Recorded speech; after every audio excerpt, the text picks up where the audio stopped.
প্রিয় দর্শক, আসসালামু আলাইকুম। আমি এখন আপনাদের দেখাবো, এটা হচ্ছে বল মাছ। 1.5 কেজি ওজনের হবে, হয়তো এরকম একটা ওজনের। তো এখন আমি আপনাদেরকে সেটাই রান্না করে দেখাবো।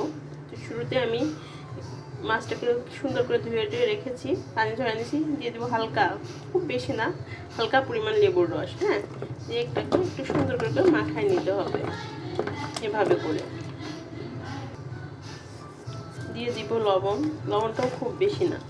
আপনি যদি প্রত্যেকটা জিনিস দেন আর একটু করে মাখান, তাহলে দেখা যাবে এটা ভালো মতো প্রত্যেকটি মাছের গায়ে লেগে যাবে। হ্যাঁ, এভাবে করে একটু মাখায় নেবেন।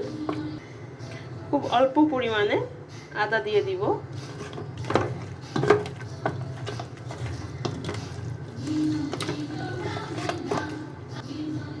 অল্প পরিমাণ হলুদ,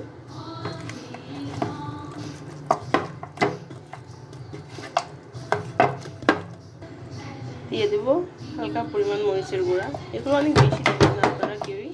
ওটাকে খুব ভালো করে মিক্সড করে নেবেন এভাবে করে।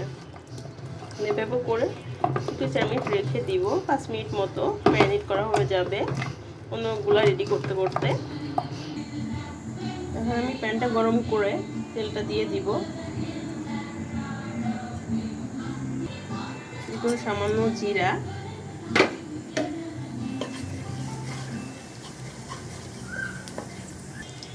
পেঁয়াজ কুচি, খুব বেশি লাগবে না যেহেতু পেঁয়াজ বাটা দিব, আবার এরকম পরিমাণে দিব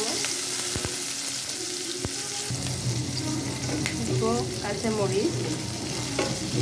আমি একটু কাঁচামরিচই বেশি পছন্দ করি। আসলে মরিচের গুঁড়া স্বাস্থ্যসম্মত না, যে কারণে আমি কাঁচামরিচটা একটু বেশি দিয়ে থাকি।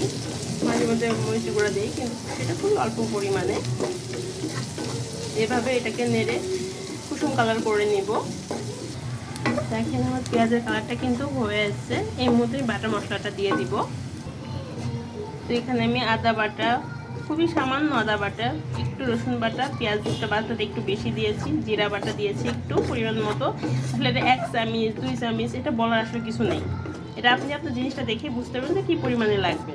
এটাকে আস্তে আস্তে নেড়ে আবার কুসুম কালার করে নিতে হবে। তো দেখতে পাচ্ছেন আমার পেঁয়াজটি কিন্তু হয়ে আছে, সুন্দর একটা কালার আসছে। হ্যাঁ, এখন আমি দিয়ে দিব লবণ। যেহেতু মাছে দেওয়া আছে, সেক্ষেত্রে আমি একটু লবণটা কমই দিব, লাগলে পরে দিব। আমার মনে হচ্ছে তেলটা একটু বেশি কম হয়েছে, আর সামান্য একটু তেল দিয়ে দিব। এটাকে আবার একটু নেড়ে নিব। এখন মনে হচ্ছে পারফেক্ট একেবারে। এখন দিয়ে দিব একটু হলুদের গুঁড়া। যেহেতু মাছে একটু দেওয়া আছে, তাই সবাই একটু পরিমাণ মতো দিবেন। তবে হ্যাঁ, যে রান্নাটাই করবেন না কেন, অবশ্যই মশলা একটা করে দেবেন, একটু করে নেড়ে দেবেন, তাহলে ওইটা ভালো মিক্সড হয়ে যায় এবং খেতে পরবর্তীতে ভালো লাগে। দেবো একটু ধনিয়া গুঁড়া,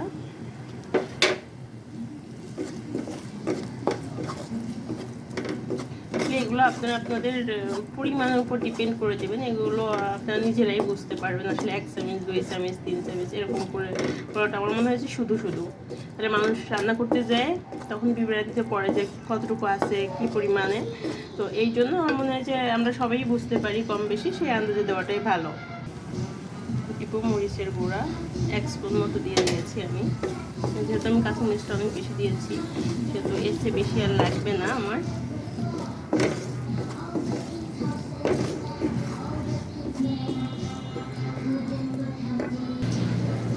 দিয়ে খুব সামান্য একটু পানি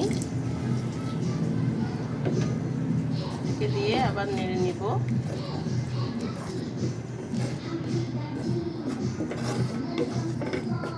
হালকা একটু জাল করে নিব, খুবই সামান্য সময়, 1 মিনিট মতো।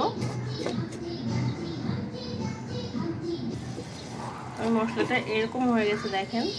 তো এই মুহূর্তে আমি মাছগুলো দিয়ে দিব। এভাবে করে মাছগুলো দিতে থাকবো।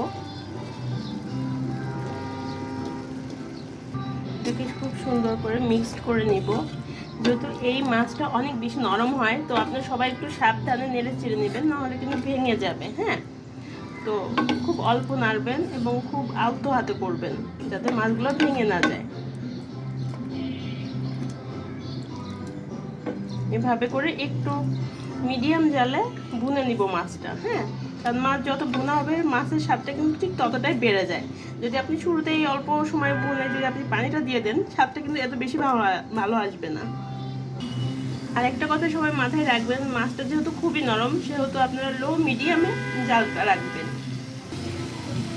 প্রদর্শন দেখতে পাচ্ছেন মাছে কিন্তু তেলটা উঠে আসছে। হ্যাঁ, তো এই মুহূর্তে আমি একটু এলাচ আর হচ্ছে যে কি বলে দারুচিনিটা দিয়ে দিলাম, যে একটু হালকা হাতে আবার নাড়তে হবে। দেখতে পাচ্ছেন ঠিক এত আস্তে অল্প আছে রান্না করবেন এই মুহূর্তে।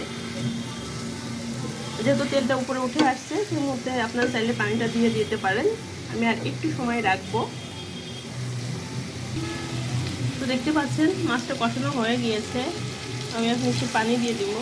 এই মাছে কিন্তু খুব বেশি পানি লাগে না, যেহেতু খুব নরম মাছ। তো